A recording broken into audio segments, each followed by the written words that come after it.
loco por el tenis, me encanta su juego tan emocionante. Estoy loco por el tenis, me encanta su ritmo tan electrizante. Estoy loco por el tenis y lo quiero practicar para ver si mañana soy como Coria, Gaudio Nalbandián. El juego del tenis va a empezar, a prepararse todos que vamos a jugar.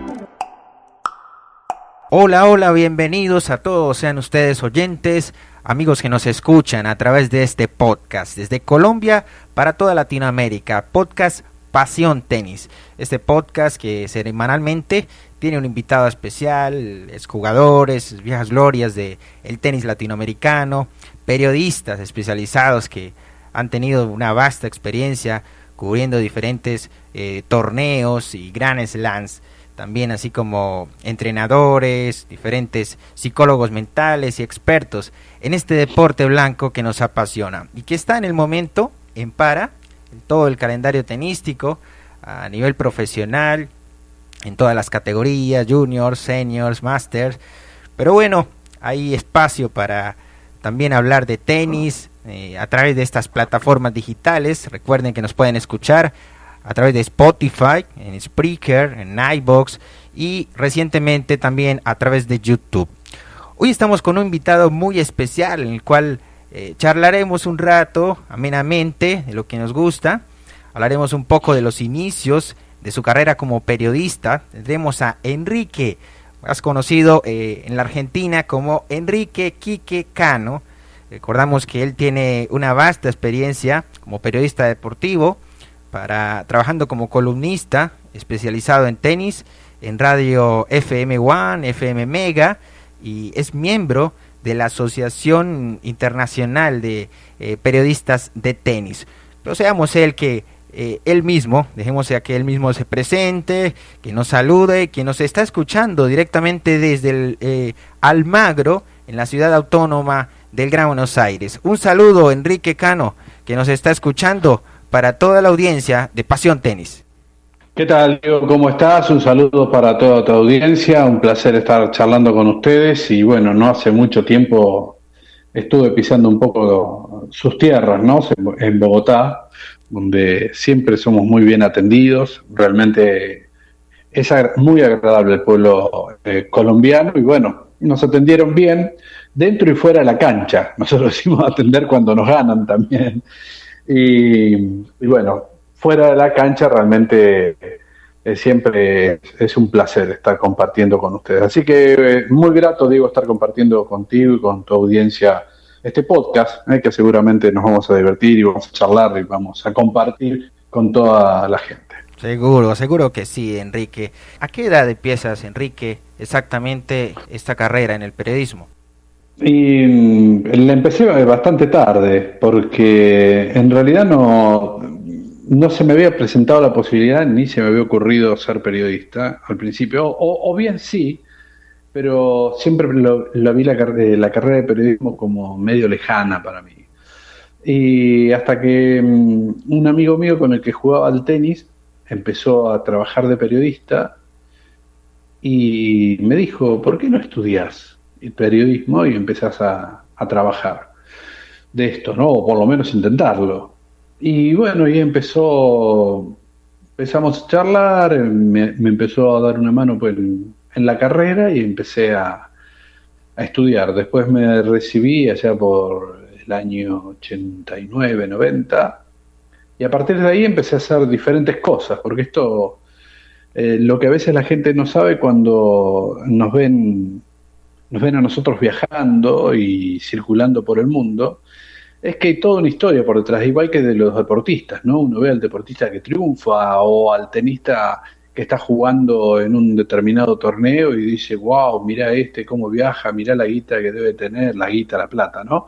Qué cómodo porque vive en un hotel 5 estrellas mientras juega y de repente el deportista hace mucho sacrificio y tiene una historia previa a llegar a ese lugar. Bueno, en este caso, en el periodismo más o menos ocurre, salvando todas las distancias, ocurren cosas parecidas, ¿no? Uno tiene que empezar muy debajo empezar a hacer cositas chiquitas, por poco dinero, conseguirse como sea el viaje y bueno, y así se empezaron a sumar las cosas hasta llegar hasta estos días, ¿no? Donde de repente uno ha tenido ya en todos estos años la posibilidad de ir creciendo e ir cubriendo diferentes tipos de torneos, codeándose con diferentes deportistas, diferentes oportunidades, porque esto te lleva a esta carrera que para mí es hermosa, esta profesión de periodista, te da oportunidad de conocer a mucha gente, de estar cerca de mucha gente, aunque sea por instantes, ¿no? Y algo que muchos pagarían fortuna por tener o por aparecer ahí, uno lo tiene simplemente porque trabaja de esto. Así que supongamos que en el año 90, 91, yo comencé a hacer mis primeras experiencias en el periodismo, haciendo de todo un poco. Sí, haciendo de todo un poco, empecé más o menos ya por el 90, 91 y se extiende hasta hoy. ¿Cómo se da ese acercamiento para que tú empieces a cubrir el tenis, empieces a cubrir, a viajar? Hablabas de los viajes, de ese cubrimiento de los diferentes torneos, cubriendo por supuesto el ATP de Buenos Aires que se hace cerca, en tu localía, en tu ciudad, y ya esa experiencia cuando empiezas a viajar a otros países cubriendo uno de los deportes que más te apasionan, el tenis. Mira, la cosa se fue dando casi naturalmente. Yo salía de jugar tenis y mi inclinación era hacia el deporte y bueno, se dio la posibilidad de que los primeros trabajos y las primeras actividades en periodismo se dieron hacia el lado del tenis. Tenis y también estaba muy de moda el pádel en esa época en la Argentina. Y salió por ese lado, todos deportes muy emparentados, con jugadores de pádel que eran todos extenistas, y todo se fue dando por ese lado. Una vez que la carrera se fue dando, fui alternando uno y otro, así por ejemplo me hice de conocidos, de amigos, de grandes jugadores, los número uno del pádel en ese momento eran argentinos, era... Alejandro Lasaigues, era Roby Gatti, Carla Saigues, los dos. Estaba Javi Maquirreín, por quien todos tenemos un gran recuerdo, nos dejó hace un par de años, lamentablemente. Y bueno, varios jugadores de pádel que habían transitado también por el lado del tenis. Y después empezar con los jugadores nuestros, ¿no? En aquel momento ya se acercaban los Juegos Olímpicos en el 92, todo lo que acarreaba y después de los Juegos Olímpicos las controversias. En aquel momento teníamos una gran jugadora en el circuito como era Gabriela Sabatini, que era el faro que teníamos en aquel momento en Argentina. No había grandes torneos, no había ningún circuito internacional. Jugábamos el Río de la Plata aquí en Argentina, el República. Y después de los Juegos Olímpicos tuvimos medalla de bronce con, en aquel momento, Minius y Frana. Aparecía Luli Mancini, que ya había hecho cosas muy buenas en el circuito. Veníamos de Martín Jaite, Horacio de la Peña, se sumaban algunas cositas y con eso, y cuando los teníamos en casa, yo que todavía no viajaba al principio, uno se entretenía. Después se hizo durante 3 años el South American Open en el Buenos Aires Lawn Tennis, que es la catedral del tenis para nosotros, y ahí empezaron a venir deportistas más a nivel internacional, y aparecieron los primeros españoles, ¿sí? Que venían ya de esos Juegos Olímpicos de Barcelona, que es donde nace la Armada Española, como nos contaba Emilio Sánchez Vicario. Vino Emilio Sánchez, después vino Berazategui, aparece un Carlos Costa, que después se metería entre los 10 primeros del mundo. Hoy es el manager de Rafael Nadal, fue el manager de David Nalbandián. Bueno, empezaron a aparecer los grandes españoles, entre ellos Ale Correcha, Carlos Moyá, que ganaron su primer título en la Argentina, ambos, ¿eh? Los tres años que se hizo el South American Open se lo llevaron los españoles. Primero fue Carlos Costa, después fue Alex Correcha y el último fue Carlos Moyá, así que tuvimos nombres ilustres aquí pasando por la Argentina y bueno, después apareció 1 o 2 años después la Copa Ericsson, que fue una serie de Challenger que se distribuía por todo Sudamérica, incluido Bogotá. Había una de las escalas, no, perdón, sí, había una creo que en Bogotá o en Colombia, exactamente. Y bueno, todo esto nos fue llevando, la Copa Ericsson le dejó a Petrobras. Petrobras también tenía una escala en Bogotá que también fui a cubrir ahí cuando recién estaba saliendo Santiago Giraldo y bueno, fueron dándose cosas. En el medio fui teniendo otras actividades hasta que me hice, digamos, fuerte en alguno de los medios de Argentina, porque en ese entonces meterse en los medios estaba complicado porque ya haciendo tenis había gente. Sí, porque acá en la Argentina, después de la década del 70 y ya en los 80 y con la aparición de Gabriela, había mucho periodista cubriendo tenis y era muy difícil ingresar a los medios. Mientras tanto fui haciendo otro tipo de cosas, incluido fútbol, hasta que ya a partir del año 99, 2000 ya fui más encasillado en tenis y la única cosita que hacía por afuera era la actividad porque en una de las empresas que yo trabajaba me pedían que cubriera otro deporte y bueno, ahí estuve cubriendo fútbol y estuve trabajando y colaborando con la comunicación de Jorge el Patrón Bermúdez hasta que se fue de Argentina y salió primero a Grecia y después cuando se fue de Newell's. Muy bien, Enrique. Hablando ya un poco del panorama actual y de todo lo que estamos viviendo, esta paratenística, deportiva en todos los ámbitos, todo el deporte profesional, el deporte de competencia está paralizado y recientemente se cancelaron varios torneos, incluyendo los 3 primeros Master 1000 del año, como lo es el Miami Open, el Indian Wells, y recientemente el fin de semana pasado precisamente se conmemoraba en los 15 años del primer título de Rafael Nadal en el Abierto de Montecarlo, enfrentando a Guillermo Coria en esa final tan decisiva. Hablemos un poco, vamos al pasado y recordemos un poco esos títulos que han logrado algunos argentinos, por ejemplo en el caso de Guillermo Vilas, que conquistó por tres veces sí, durante la década del 70, en principios de los 80, logró llegar a esas finales. Mencionabas a Mancini hace un rato, en el 89. Exacto. Él es el segundo argentino que logra obtener en esta era abierta, ¿no? Recordemos que este torneo de Master 1000 de Monte Carlo, cuando no era Master 1000, era un torneo como preludio al Roland Garros, por primera vez se llegó a disputar en el año de 1897, pero a partir de 1969, ya lo que se conoce como la era abierta, ya se le daba paso tanto a profesionales como amateurs, a diferentes tenistas, y en ese año de 1976, Guillermo Vilas conquista su primer título de Monte Carlo. Luego vendría en el 81 y consecutivamente en el 82, enfrentando a dos grandes rivales como Jimmy Connors, como Ivan Lendl, logra disputar ese título. No sé si te acuerdas, Enrique, que hay una final que no se logra disputar ese mismo día, como se tenía prevista, programada. Exactamente, fue la del 81. ¿Verdad? Ante Jimmy Connors, exactamente.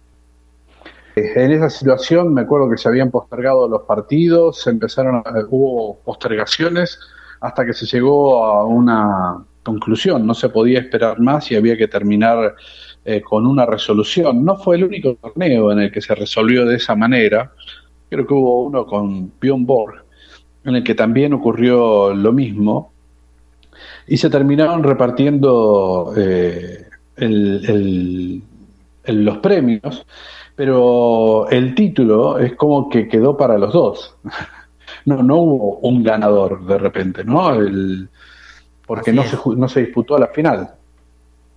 eso fue lo que terminó ocurriendo. Pero Guillermo Vilas, para decir, y para aquellos que se acuerdan, simplemente se los voy a recordar, para aquellos que no lo saben, se los voy a mencionar ahora. Guillermo Vilas ganó 3 títulos ahí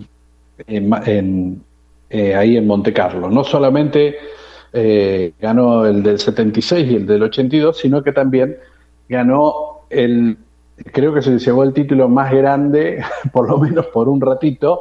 Lo que conquistó fue también el corazón de Carolina de Mónaco, ¿no? Que terminó teniendo un romance que por ahí hay gente que lo sabe, gente que no. Fueron novios durante un tiempo, una pareja que era resistida por la realeza, por los padres. Si quieres te cuento un poco porque es muy divertido, Sí, o por lo favor. menos para aquellos que Por no favor. recuerdan esta parte o no lo saben. Carolina de Mónaco y Guillermo Vilas terminaron teniendo un romance, no era aceptado por la familia. Carolina se escapa de su casa y se va a París, donde Guillermo tenía un apartamento en la avenida Foch, y se encuentra con él, y para evitar un poco la prensa y todo, se van a unas islas del Pacífico, que es donde los terminan descubriendo y donde aparecen las fotos que, si alguien se pone a googlear Carolina de Mónaco, Guillermo Vilas, van a aparecer justamente esas imágenes. La que enferma es la madre de Carolina, y ella, justamente por el amor a su madre y todo, vuelve, se queda en Monte Carlo y le pone fin a la relación, a pedido también nuevamente de la familia. Y después aparece, con los años, aparece un grupo en la Argentina, un grupo como es musical, llamado Virus. Ese grupo musical llamado Virus tenía una canción. Primero fue producido por Guillermo Vilas, o sea, les produjo uno de los discos. Y uno de esos discos tenía un tema que era que hacía referencia a Carolina de Mónaco, ¿no? Mi amor entero es de la hija de Rañero.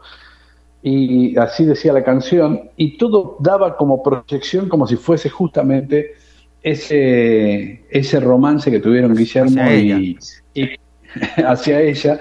Pero era una canción que realmente no había ni compuesto Guillermo, ni la habían compuesto Virus, sino que ya la tenía de otro grupo, y que simplemente ellos lo estaban reversionando, y en algún momento le trajo una pequeña complicación a Guillermo, justamente por producir esa canción, ¿no es cierto? Pero bueno, Muchas gracias por compartir esa anécdota, de verdad la desconocía, Enrique, y por compartirla a toda la audiencia que te está escuchando en estos momentos.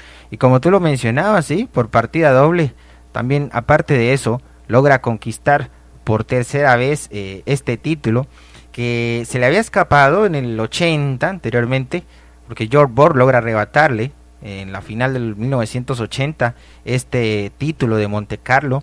Y entonces en total logra 3 conquistas.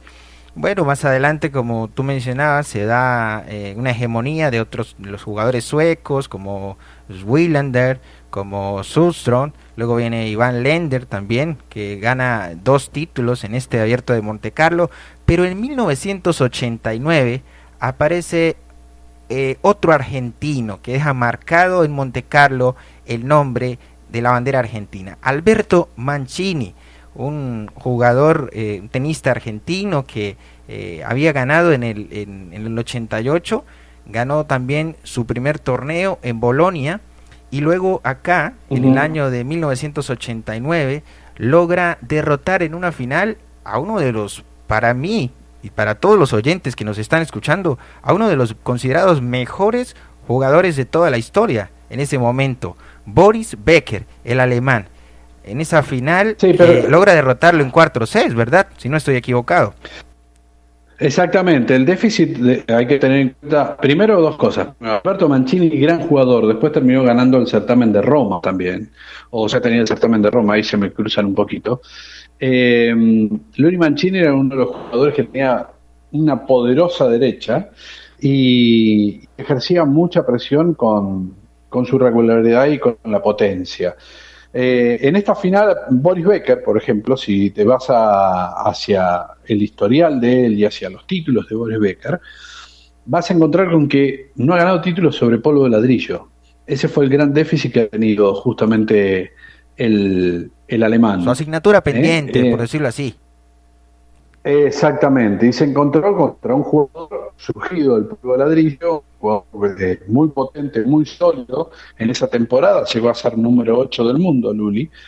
Y creo yo que fue una oportunidad que no desperdició y que lo terminó ubicando muy bien en el ranking y haciéndolo permanecer bien dentro del circuito por varias temporadas, ¿no? Un jugador para mí muy vistoso, muy sólido, un tipo muy serio, muy querible, realmente como persona también muy buena gente, Alberto Mancini, muy agradable.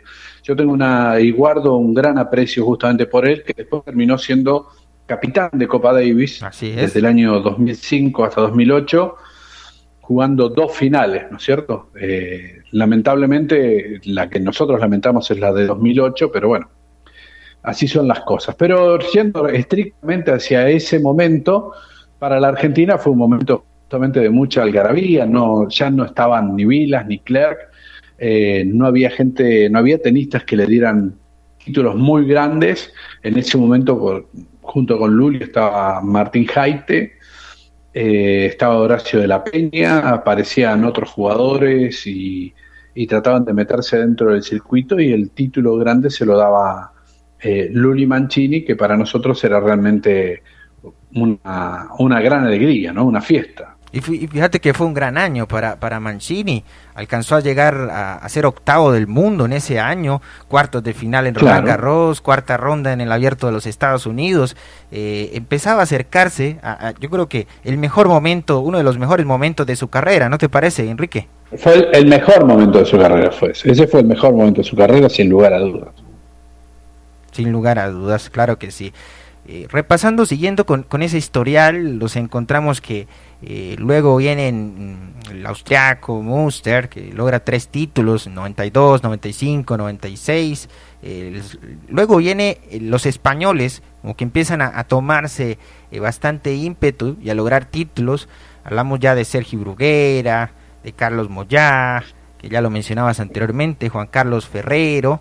Pero hay una Te final. salteaste, permitime un dato, porque dentro de lo que estás diciendo vos, es de destacar lo siguiente. Munster, como bien dijiste, 95-96, gana sus 2 últimos títulos ahí, después termina siendo número 1 del mundo. Marcelo Ríos gana el título en el 97 y en el 98 termina siendo número 1 del mundo. Carlos Moyá es otro de los jugadores que gana el título en el 98 y después termina siendo número 1 del mundo. Gustavo Kirten gana en el 99 y termina siendo número 1 del mundo. Es un certamen que obviamente, y cuando vos empezás y en base a estos datos que te estoy mencionando, del 96 en adelante, empezó a dejarle la marca o colaboraba para que los jugadores terminaran siendo número 1 del mundo durante esa temporada o la temporada siguiente. Y fíjate, O colaboraba o estaban ya marcando, ¿no es cierto? Bueno, ganamos acá, nosotros vamos a estar así bien es. arriba. Así es. Y fíjate que es curioso, Enrique, teniendo en cuenta que hoy en día, en la actualidad, pues, dentro de los 9 Master 1000, es el Master 1000 que no es obligatorio disputarlo. O sea, no se le obliga al tenista como los demás, ¿no? Bueno, pero eso tiene que ver por una cuestión que vinculada con los premios. Lo que sucede, los premios y la superficie. Acá son dos cosas que hay que tener en cuenta. En un momento tuvo problemas con los premios Monte Carlo. Estuvo a punto de dejar de ser Master 1000 y lo que consiguió, yo no me acuerdo si era en ese momento, no se llamaba Master 1000, creo que era Master Series o Super 9 cuando le ocurrió esto. Y estuvo a punto a dejar su lugar porque no cubría los premios y había otro problemita más, si mal no me acuerdo. Y el otro inconveniente que empezaba a surgirle era que a partir de la década del 90, los torneos en polvo de ladrillo, o los torneos de cancha lenta, para ser más fidedigno, Así es. empiezan a perder el aprecio de los jugadores. Todos los jugadores lo que buscaban eran carpeta, césped o lo más bajo que jugaba era cemento. Australia lo que hace es empezar a utilizar una pintura acrílica que le da mayor velocidad a la superficie de sus torneos, del australiano, y de esta manera encuentra mayor velocidad. Todo esto hace que en su momento pierda, ¿no es cierto?, valor los torneos de polvo de ladrillo para los jugadores de tenis. Y ahí cae en la volteada Monte Carlo, que se resiste desde una posición y logra, con el apoyo de los jugadores, a que, bueno, no va a perder su categoría de Master 1000, pero no va a ser obligatorio ir a jugarlo. Eso es lo que ocurre. Y te voy a poner en parangón lo que pasó con el torneo de Hamburgo. ¿Sí? El certamen de Hamburgo le ocurre algo parecido con el tema dinero. También se juega sobre polvo de ladrillo y a pesar de que Federer se cansaba de ganarlo, el certamen se deja de jugar como Master 1000, pasa a ser un ATP 500 justamente por el tema de premios. Así que ha tenido que, digamos, para lidiar con algunos ajustes, ¿no? Evidentemente. Exactamente, sí. A eso fue lo que ocurrió y para decirlo con corrección, digamos, perdió esa categoría por una cuestión extra tenística, digamos, que tenían más vinculada con el dinero que con el tenis. Así es, tú mencionabas a Kuerten. Bueno, Kuerten logra tener 2 títulos en este gran torneo, un importante torneo de Monte Carlo. Luego vendría, como ya había mencionado, Juan Carlos Ferrero, el español, que enfrenta en esa final a Carlos Moyá y logra arrebatarle ese título por segunda vez consecutiva. Luego en el 2003 Guillermo Coria en el 2003 logra llegar a esa final, a su primera final del Abierto de Monte Carlo antes de lograr su título, porque él llega a ser campeón en el 2004. ¿Recuerdas qué edad tenía exacta cuando Coria llega a esa primera final de Monte Carlo? Cerca de los 22, sí. 21 años. No, 21 años. 21 exactamente, 21 años y 4 meses tenía cuando llegó a esa final. 2 datos de esto. Uno, Juan Carlos Ferrero gana por segunda vez Monte Carlo y después es número 1 del mundo. Son cositas. Otro dato importante, ¿no? El que quedaba campeón para remarcar, te da buenos puntos para llegar al primer lugar. Exactamente, o estaba demostrando que ya estaba para ser número 1 del mundo. Y Guillermo Coria, lo que ocurre en esa final, que pierde fácil. Muy fácil, 2-6-2, sí. Sí, 6-2, 6-2, pierde con Ferrero. Sin embargo, estaba mostrando qué podía llegar a ser él. Guillermo Coria fue un jugador que se destacó desde juvenil, desde chico se destacó. Y en juvenil, en juniors, también se destacó mucho. Él y Nalbandián corrían casi de la mano, ¿no? Mientras David Nalbandián en 2002 hacía final de Wimbledon, Guillermo comenzaba a destacarse aún más sobre el polvo de ladrillo y llega a obtener el título en 2004. En un momento cuando jugó con Ferrero, el Mosquito Ferrero, estaba increíble. Venía de hacer final en Roland Garros en la temporada 2003, había perdido con Albert Costa, y en 2003 vuelve a jugar la final de Roland Garros después de ganar en Monte Carlo y se queda con el título. Por primera vez se queda con el título de Roland Garros. Y Guillermo Coria, que había hecho final en Monte Carlo, hace semifinal en Roland Garros y termina perdiendo con Berger, un jugador claro, que después no figuró en ningún lado más. Pero bueno, ya estaba marcando un poco la carrera de ambos jugadores, ¿no? El destino que tendría cada uno. Claro, estaba repasando un poco todo ese trayecto que tuvo para llegar a esa final en el 2004, pero es que vamos analizando y es que logra zafar varios escollos, entre esos David Nalbandián, su compatriota, en cuartos de final. Luego vemos que logra llegar a esa dura semifinal ante Marat Safin, que bueno, en ese momento no tenía ya todo el nivel que conocimos de Marat Safin, pero en 3 sets logra derrotarlo, 6-4, 6-1, 6-3, para llegar a esa gran final ante el alemán Rainer Schufter. quien estuvo por Reynald mucho Shot, tiempo sí. dentro del top 50.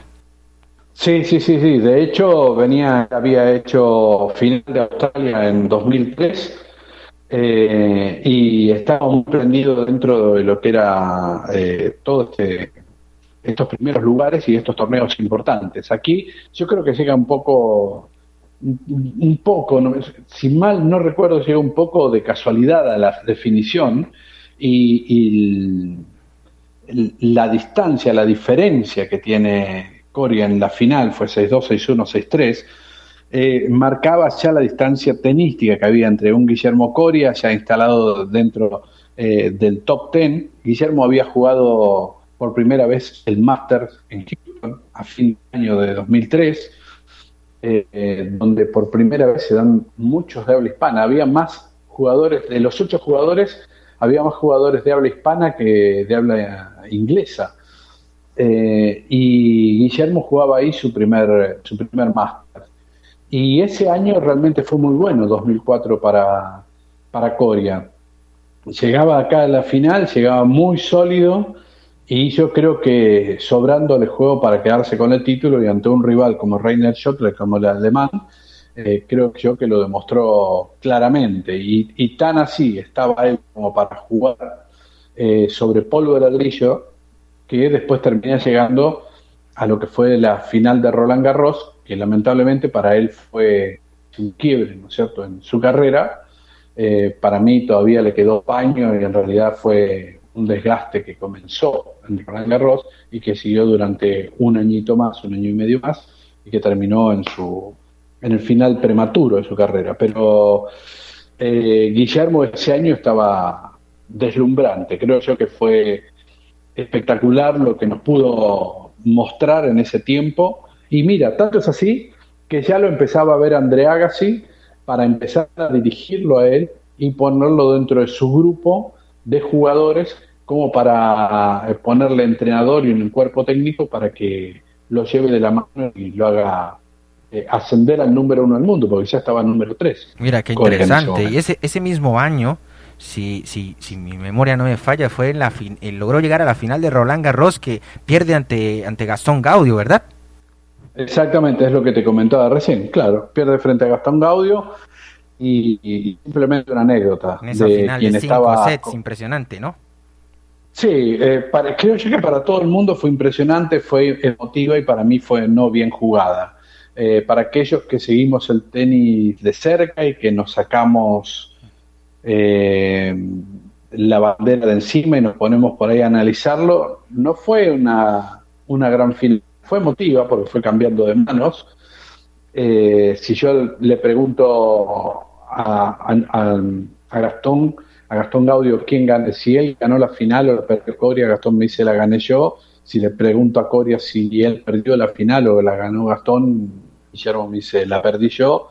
Sí. Fue un partido que fue cambiando de mano en mano, pero creo que se jugó mucho más que una final ahí, porque se jugaban muchas cosas. Era entre dos argentinos, era la primera final de Grand Slam que se daba así, donde todo hacía predecir que era Coria el que iba a ganarlo, donde había una gran rivalidad entre los dos. Son dos chicos que es el día de hoy que pueden compartir algo pero que no son amigos y que no se invitarían a comer el uno con el otro. Y en ese momento se jugó todo eso. Y quien estaba de coach en aquel momento de Guillermo Coria, Fabián Blencino, otro entrenador argentino, tiró una frase que realmente terminó sucediendo dentro de la cancha. Antes del partido él dijo: hoy gana el que menos miedo escénico, el que menos pánico escénico tenga dentro de la cancha. Y así sucedió. Y lo vimos perfectamente. Es increíble cómo se le escapa a Guillermo Coria el partido, llevando 2 sets arriba, jugando a 3 de 5, como lo es lo habitual en los Grand Slam. Para todos los oyentes que nos escuchan, los Grand Slam se juegan a 5 sets y Guillermo Coria ya había logrado una ventaja impresionante, sobre todo en el primer y parcialmente en el segundo set se veía un Gastón Gaudio bastante apagado. Yo diría que aparte de lo que mencionabas, se puede ver personalidades distintas y estilos diferentes, Enrique, se enfrentaban ese día. Sí. Uno totalmente extrovertido, como era el de Gastón Gaudio. Nosotros lo notábamos anímicamente por ahí flojo Gastón, pero pudo volver, encontró en esa ola que hacía la gente en la cancha la alegría para regresar y permanecer dentro del partido, porque si no se hubiese ido directamente y lo ganaba, le entregaba el partido a Coria, pero creo que todo eso lo motivó y lo dejó dentro de la cancha. Y Guillermo, que tal vez lo vio ganado varias veces al partido y demostró que era un ser humano y que tenía las flaquezas que a veces muestran los seres humanos aún en los momentos más duros. Él que siempre era sólido, que tenía un gran corazón para jugar y una cabeza muy fría en ese momento, mostró esto. Pero yo simplemente les voy a recordar algo a la gente acerca de lo que también mencionabas, ¿no? Guillermo lo tuvo a Gastón 2-0 y tuvo 2 match points durante el partido. Yo simplemente voy a recordar esto con 2 ejemplos argentinos que yo sé que no les gusta que se los recuerde, pero son así. Gabriela Sabatini en Roland Garros, en el mismo escenario, la tuvo a Mary Jo Fernández Z arriba 5-0, ¿sí? Así es. Y perdió el partido. Guillermo Vila, semifinal del US Open sobre lo que era la cancha de arcilla, esa de polvo gris, lo tuvo a Manolo Orantes 2-0, 5-0 y terminó perdiendo el partido. No, está bien, Guillermo después acusó una lesión, tuvo un desgarro, pero no siempre estas cosas. Yo he visto partidos, estaban terminados de jugadores argentinos y jugadores extranjeros. Lo tuve a Guillermo Cañas, le pasó sin llegar a ser finales, lo tuvo a Tim Henman en Montreal, lo tenía set arriba 5-1 o 5-2, lo tuvo a Fabrice Santoro, Guillermo con 19, 20 años, a Fabrice Santoro, 25 del mundo, a lo que es el mago francés, lo tuvo, estaba sets arriba 5-2 y 2 match point, y lo termina perdiendo. Son circunstancias de juego, circunstancias que tienen que ver con lo anímico, con lo mental, con otras cosas que por ahí se le juegan a los jugadores, y estas cosas suelen suceder. Totalmente no de es acuerdo. normal que suceda. Totalmente no de es normal acuerdo, que suceda, pero sucede. Sucede, mira, acuérdate el año pasado, en la final de Wimbledon, Roger Federer tenía 2 match points, sacando 40-15, set arriba, tenía la oportunidad de disputar, no hay necesidad de ir al tiebreak a alargar el partido. Bueno, en Wimbledon no hay tiebreak, se alarga, después de que llegan al punto 11, 12, hay tiebreak, 12. Al 12. Pero Roger Federer tuvo 2 oportunidades de match point. Es increíblemente cómo las pierde. No es habitual el Roger pierda en su campo preferido, en Wimbledon, y se le escapan 2 puntos importantes. Ha pasado también en las chicas, en el circuito femenino, tienen los partidos para ganar, los tienen servidos y pierden. A veces nosotros... Bueno, pero en las chicas sí, que no se enojen, sucede, ocurre tal vez más seguido que entre los hombres. Las chicas tienen mucho vaivén que se podría emparentar tal vez con lo anímico dentro de los partidos. Las hace tener partidos que de repente están para ganarlo, o ganaron 6-1 el primero y después pierden 6-1 el segundo. Entre los hombres es mucho más raro eso. Acá se dio un partido cuando Nadal siempre cuenta lo mismo. Acá en la Argentina hubo un partido raro. Rafael Nadal llega para jugar lo que hoy se conoce como Argentina Open, el torneo de Buenos Aires, el ATP de Buenos Aires, en el año 2005. Y le toca jugar con Gastón Gaudio, no me acuerdo, segunda ronda, octavo de final, por ahí. Un día que había algo de viento. Y el primero fue 6-1 para uno de los dos, y el segundo fue 6-1 para el otro. Y fue 6-0, pero fue así, 6-1, no 6-6-0, 6-0, 0-6-1-6. Fue un partido rarísimo. Y siempre el que terminó ganando fue Gastón, pero Rafael Nadal siempre cuenta lo mismo. Después de ese partido. Sí. Hace acotación ahí. Me di cuenta que algo tenía que cambiar o que ese partido me hizo un clic. Porque él se va de acá y termina ganando creo que en San Pablo, en Brasil, Brasil, y de ahí sí. en más se va a jugar, después que pasa la temporada de cemento, los 2 Master 1000 de cemento en marzo, va a jugar sobre polvo de ladrillo y termina ganando Barcelona, Monte Carlo, Roma y Roland Garros. ¿Sí? Ese es el año en que viene la Argentina sobre polvo de ladrillo, la que sería su superficie, y pierde ese partido tan raro jugando contra Gastón Gaudio, ¿no? Así es. Y bueno, haríamos un parón en el 2004 porque, ¿por qué te decía? Porque fue el último título logrado por un latinoamericano. Bueno, y la última vez que un latinoamericano fue a una final en Monte Carlo, porque luego vendría la hegemonía de Rafael Nadal. Y en el año 2005, Guillermo Coria, por tercera vez consecutiva, logra llegar a la final. Y no sé si te acuerdas que en el tercer set, Guillermo Coria logra darle rosco de 6-0 a Rafael Nadal en el tercer set y forzar a un cuarto set, que no es poco, es muy poco común que a Rafael Nadal le logren arrebatar un set de esa manera. Fue un partido Bueno, bastante entretenido y yo diría que en el cuarto set tuvo Guillermo Coria de pronto para lograr pelear más esa final, ¿no, Enrique?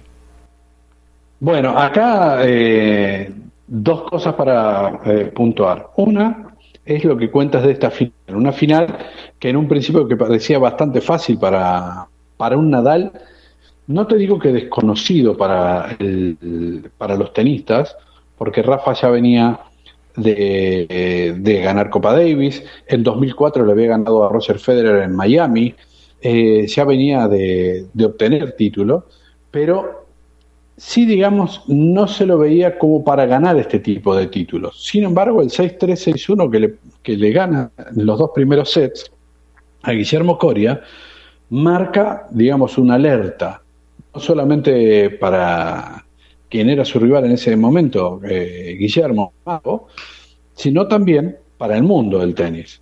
El 0-6 parecía que iba a que iba a acomodar el partido, pero sin embargo, con el 7-5 del cuarto ya termina acomodando y quedándose con el primer título grandero, que ya fue la señal de lo que se venía con este Rafael Nadal.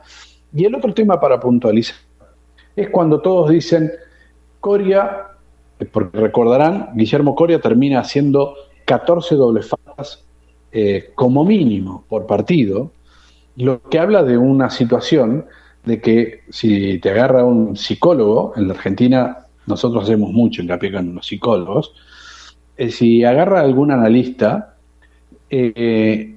Guillermo Coria se jugaba, cuando lanzaba la pelotita al aire, cuando hacía el tos, se jugaba el éxito o el fracaso prácticamente, y ahí iba todo su partido, ¿sí? Y por eso terminaba haciendo como mínimo 14, 16 dobles faltas por partido, de ahí para arriba, y eso le daba un déficit muy grande. Y todos marcan a la final con Gastón Gaudio, en 2004, en Roland Garros, como el punto de quiebre que ya es el final de la carrera de Guillermo Coria. Y yo les digo, no se olviden que Guillermo en 2005 juega la final de Miami, del torneo de Miami, un Master 1000. Guillermo Coria en 2005 juega la final de Monte Carlo, esta que estamos hablando nosotros. Así es. Y después juega otra final con Rafael Nadal, tremenda final, muy superior a esta, que fue la final de Roma, también jugada a 5 sets, donde Guillermo Coria llegó a estar 3-0 en el quinto. Fue una final realmente de 2 gladiadores en la noche romana, en el Foro Itálico.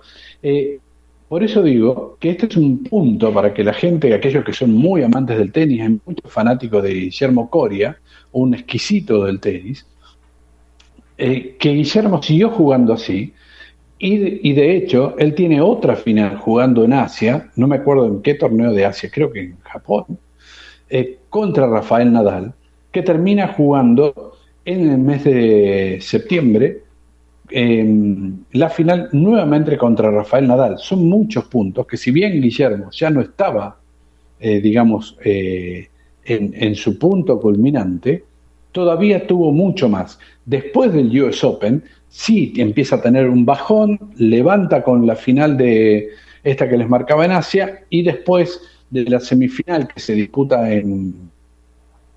que Argentina disputa en Bratislava frente a Eslovaquia, sí Guillermo ya entra en un tobogán del que no tiene forma de parar, y que termina provocándole el retiro un tiempo después. Pero bueno, nada, puntos para marcar que creo yo que, mira, estamos hablando de un torneo en el que marcamos muchos puntos de inflexión, jugadores que ganan el torneo y terminan siendo número uno del mundo ese año o el siguiente, y en este caso un Guillermo, ¿cómo es? Rafael Nadal, que da el puntapié inicial para ser una leyenda viviente dentro del tenis, y un Guillermo Coria, que de repente todavía daba estas señales de vida que estoy marcando cuando muchos ya decían, no, Guillermo Coria no existe más dentro del mundo del tenis. Así es, como lo mencionabas, 8 veces consecutivas Rafael Nadal logra ganar este Abierto de Montecarlo desde el 2005 hasta el 2012, y en esos años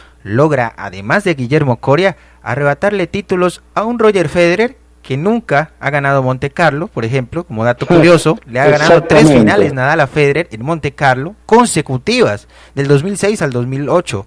A Djokovic también le ha ganado 2 veces Nadal en esa final de Montecarlo, acuérdate, en el 2009 y en el 2012, el año de los Juegos Olímpicos.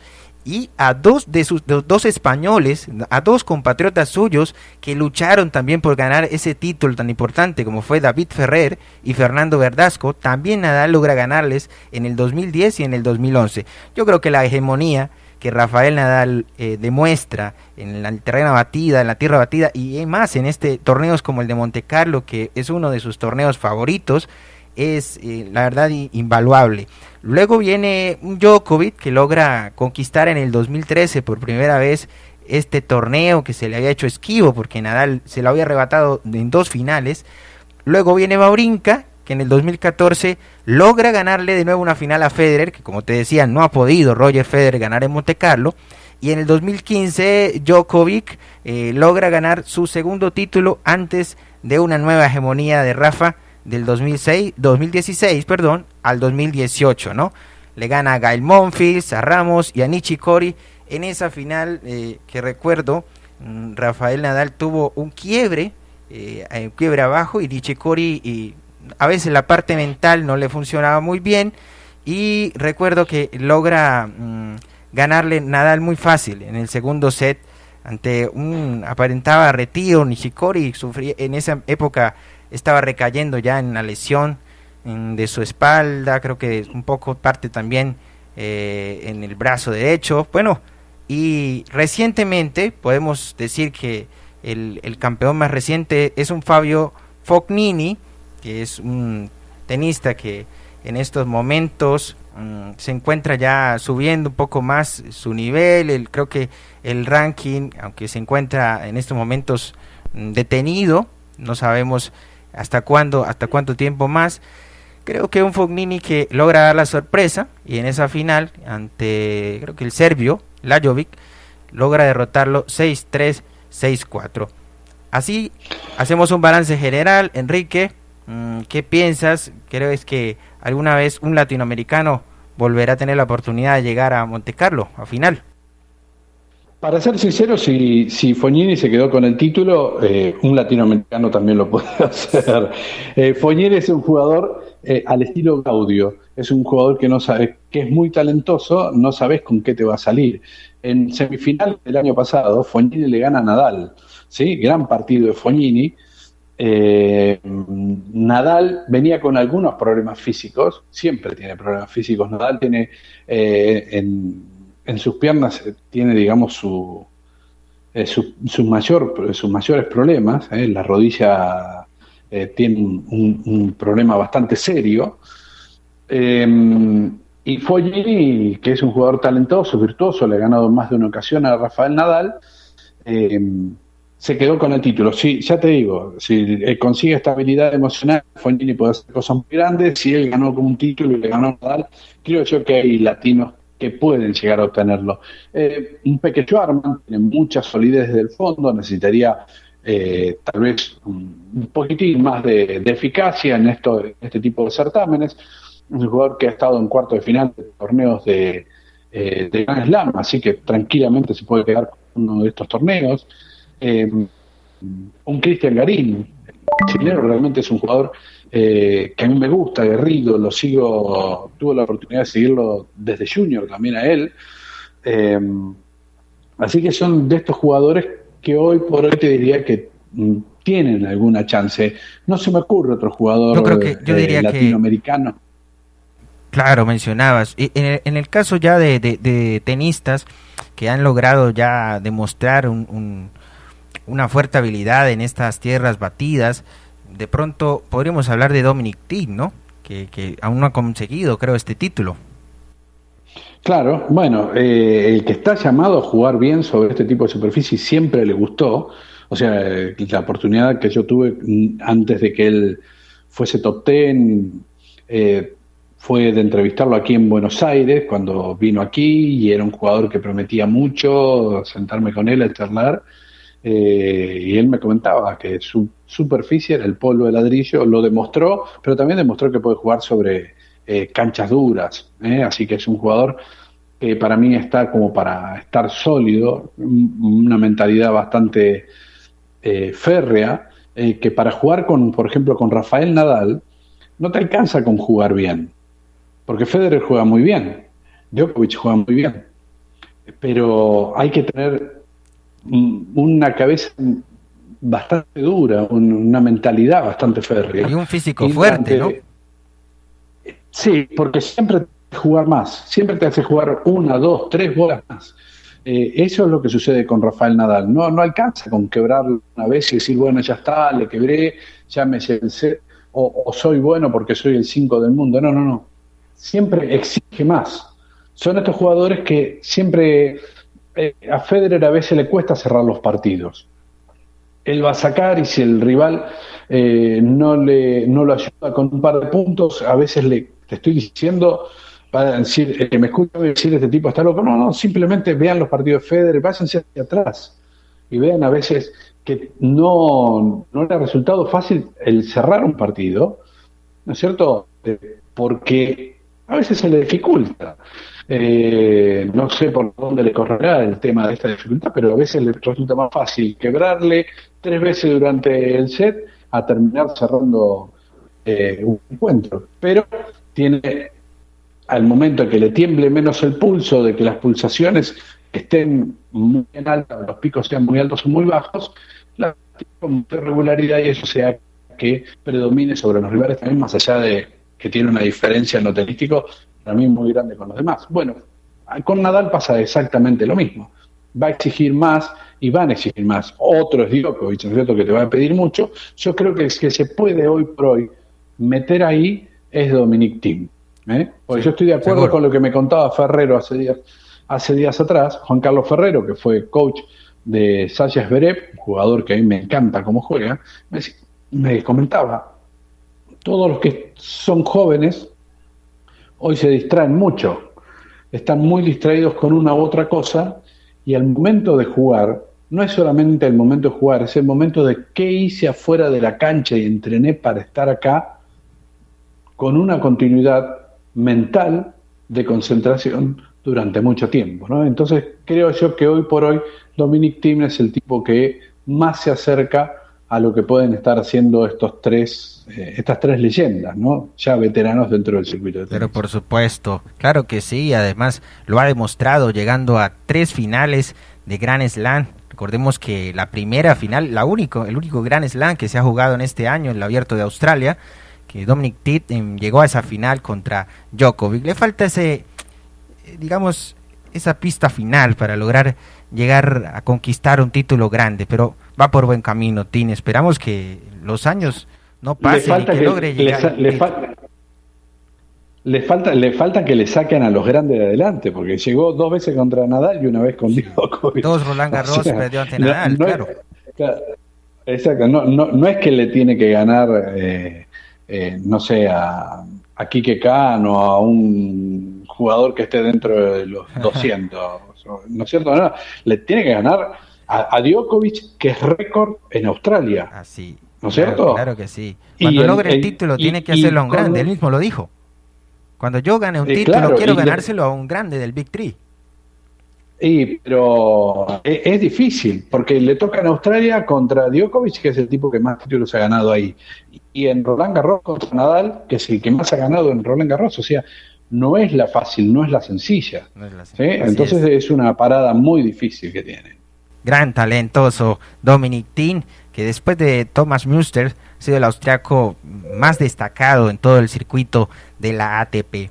Bueno, ya para cerrar, un poco terminando, hablando un poco de la actualidad tenística que se vive, Enrique, que por toda Europa e incluso parte de Latinoamérica ya se empieza a hablar un poco de cómo prepararse, cómo ir preparando una posible, digamos, participación, reanudación de un calendario tenístico. Se habla de jugar partidos de exhibición, si bien a puerta cerrada, para que los deportistas vayan calentando, vayan de pronto saliendo de esa para que de todas maneras termina afectando físicamente, que tú dejes de jugar mucho tiempo y luego para retomar, en toda actividad pasa, no solo en el deporte, tú dejas, sales de vacaciones, quieres retomar la actividad cotidiana que haces y te cuesta al principio volver a tener el mismo ritmo, ¿no te parece, Enrique?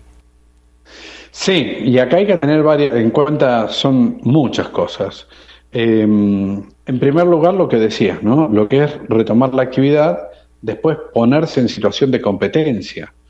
Porque una cosa es volver a jugar, volver a sentir la pelotita, volver a tener estado físico que se tenía. Bien, los jugadores están entrenando, desde lo físico en eso no paran. Volver a tener ese físico de competencia, la mentalidad, romper esto de estar contenido y restringido, a volver a estar, ¿no es cierto?, muy abiertos y saliendo a competir, ¿no es cierto? La competencia es un momento en el que el jugador tiene que estar muy concentrado y tiene que estar muy atento a cada pelota que viene. Esto es una parte de lo que es el juego. La otra parte es, si se hacen los torneos internacionales, es el viajar. Es empezar a preguntarse, ¿se podrá viajar? ¿En qué condiciones se van a viajar? ¿Cuáles son los requisitos que van a pedir en el otro país donde voy a ir o a la otra ciudad donde voy a ir para que yo pueda ingresar? Por ejemplo, aquí en Argentina hay lugares donde si tú no eres poblador de ese lugar, de ese pueblo o ciudad, no puedes ingresar. ¿Sí? Entonces, ¿qué ocurre si voy a jugar un torneo? ¿Me van a dejar? ¿Qué requisitos me van a pedir? Si hay una vacuna, me tengo que dar la vacuna. Si no tengo vacuna, ¿cómo voy a ir? Voy a viajar en un avión. En un avión viajan 200 y pico personas, 400 personas, no sé cuánto viajan en un avión. Sabes que nunca lo conté. Tengo tantos viajes, no conozco los aviones, no sé qué cantidad de asientos tienen, nada. Pero bueno, no importa. ¿Cuánta gente viaja y toda la gente está controlada, digamos, a nivel salud? Entonces son muchas las cosas que hay que tener en cuenta en este aspecto para decir, va a retomar la actividad de tenis a nivel profesional. Lo primero que se me ocurre a mí que va a suceder, y que seguramente dentro de poco va a ocurrir, en Austria, estábamos hablando de los austríacos, bueno, en Austria se puede jugar al tenis a nivel social, ¿sí? Así que los jugadores pueden ir a entrenar. Hay lugares de Estados Unidos donde se puede jugar, hay lugares de algunos países donde se puede jugar al tenis, pero no se puede viajar a otros países a jugar al tenis. Es ahí el dilema. Entonces ese es el problema. Yo creo que lo que va a seguir a esta movida de que se pueda jugar en Alemania, el 1 de mayo ya se va a poder jugar tenis a nivel social o se va a poder ir a entrenar. En Argentina o en algunos países también se va a poder. Pero ¿qué sucede con el hemisferio norte? Empieza el calor. Dentro de un mes ya empiezan los días un poco más cálidos y se va a venir, ya está la primavera y empieza a venirse el veranito. ¿Qué pasa con el hemisferio sur? Viene el invierno. Empiezan los problemas, digamos, todas las enfermedades respiratorias. Entonces, los países del sur, creo yo que se van a abroquelar un poquitito más y estas cosas no van a ser tan permisivas. En el momento que sean permisivos, lo que va a ocurrir es, bueno, empecemos a jugar entre nosotros, competencias a nivel nacional. En Europa se arman los interclubes, en los interclubes van a jugar muchos jugadores latinos, se han suspendido todos los interclubes, la competencia de interclubes se suspendió, los jugadores latinos que son contratados para jugar, obviamente no pueden viajar, no pueden ser recibidos, no van a poder jugar. Entonces, cuando esto se abra, las primeras competencias que se van a abrir van a ser seguramente las nacionales. Tienen que estar muy atentas a la federación de cada país para tener, ¿no es cierto?, la cosita muy cerrada, que haya premios para los jugadores, si la gente puede ingresar o no puede ingresar, cuánto público va a poder verlo, venderle los derechos a la televisión, para que de ahí se empiece a sacar algún dinero, para que se puedan mantener esas canchas, para que puedan competir los jugadores y tengan algún premio, y de a poco ir armando la competencia, siempre teniendo en cuenta que hay que seguir los protocolos de salubridad. ¿Por qué? Porque si este virus no es combatido de buena forma, o sea, no se lo puede combatir y exterminar, puede volver a generar, ¿no es cierto?, esta situación de contagio.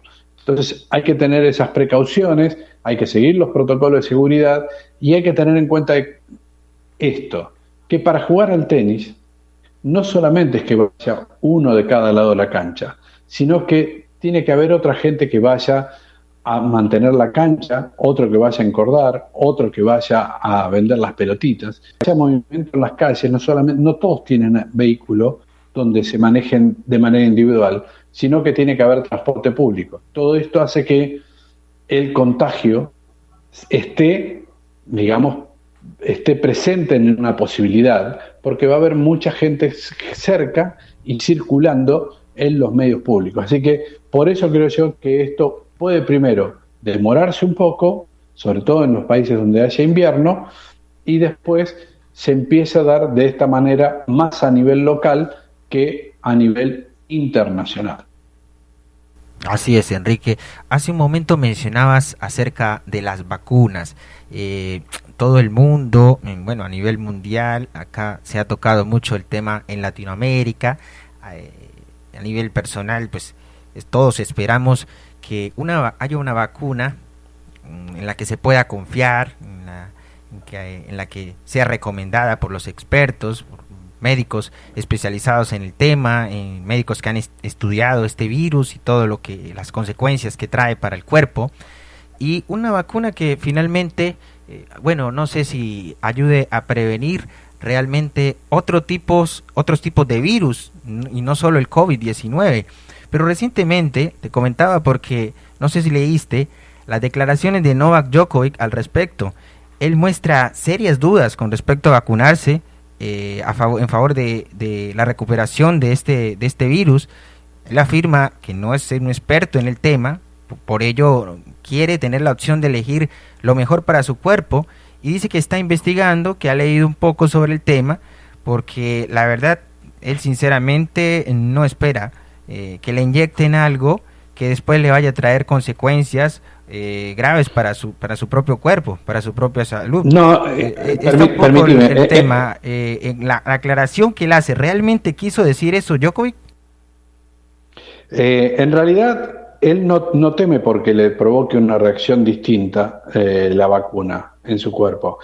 Djokovic tiene un pensamiento que va en línea de los antivacunas. Sí, así en el mundo hay una línea de pensamiento que hay, en la que está enrolada mucha gente, que no son afectos a la vacuna. Sí, que creen que en realidad el cuerpo se puede curar a sí mismo, que creen que en realidad si la gente en algún momento se contagia de algún virus, con el tiempo el ser humano empieza a provocar o a generar los propios anticuerpos para vencer a esos virus, ¿sí? Que le puede llevar por ahí alguna generación, pero que el cuerpo es sabio y que puede generar esos anticuerpos como para combatir esas enfermedades, esos virus. Esa es la línea de pensamiento que tiene Djokovic. No piensa que le van a inyectar una vacuna y le va a provocar algo distinto, sino simplemente que él es antivacuna. Novak Djokovic, la primera vez que yo lo reconozco a Djokovic como jugador de tenis, es en el año 2005 cuando juega Roland Garros, le toca en segunda ronda, creo que fue, contra Guillermo Coria. Le estaba dando una paliza bárbara a Coria. ¿Sí? Era un pibe de 18 años que estaba jugando fenómeno, que le estaba ganando y que de repente se ahogó y que terminó abandonando el partido. En aquel momento pensamos que tenía una afección respiratoria, Djokovic, después salieron con que tenía asma, posteriormente decían que era alérgico al gluten y después termina Novak Djokovic teniendo otro tema que no tenía que ver con ser alérgico al gluten y él a través de eso, de esa búsqueda de algo que a él le permita estar libre, digamos, físicamente y a nivel aeróbico, él va explorando distintas alternativas. Y dentro de esto, él, por ejemplo, en lo que es alimenticio, él tiene su línea de pensamiento, con lo que él se alimenta de una manera tal vez distinta a la que lo hacemos habitualmente nosotros o la mayoría de la gente.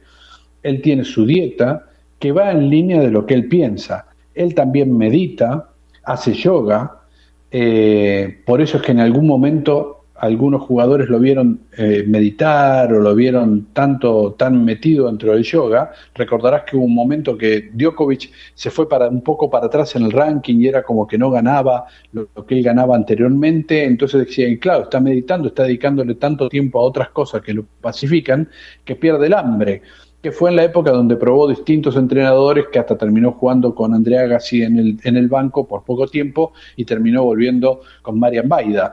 Bueno, todo esto, digamos, lo lleva a Djokovic también en su búsqueda a encontrar esta línea de pensamiento que es ser antivacuna.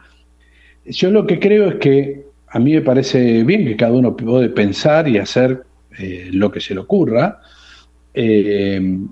pero cuando uno es una figura y es un formador de opinión, porque al tener fans, él lo que comunica también le llega y le prende a mucha gente. Entonces, cuando uno tiene ese grado de inserción dentro del pensamiento de otra gente, tiene que tener cuidado en lo que dice, sobre todo en momentos como estos, donde hay gente que se está cuidando para no contagiarse, donde muere muchísima gente, si bien de gripe también muere gente. El COVID demostró que es altamente contagioso, que puede provocar la muerte porque lo ha hecho, donde hay muchos trabajadores de la salud que se contagian y mueren. Creo yo que uno tiene que tener cuidado con lo que declara.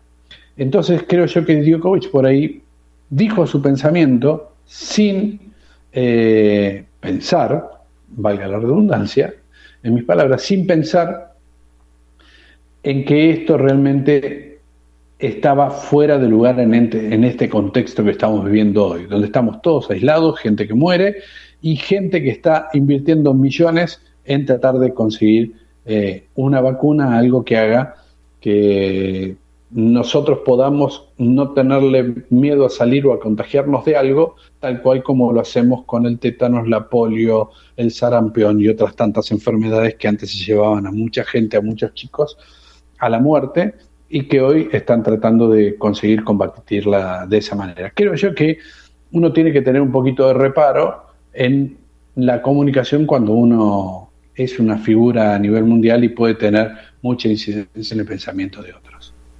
Y se vuelve común bastante, Enrique. Esto pasa, como tú decías, en todas las esferas.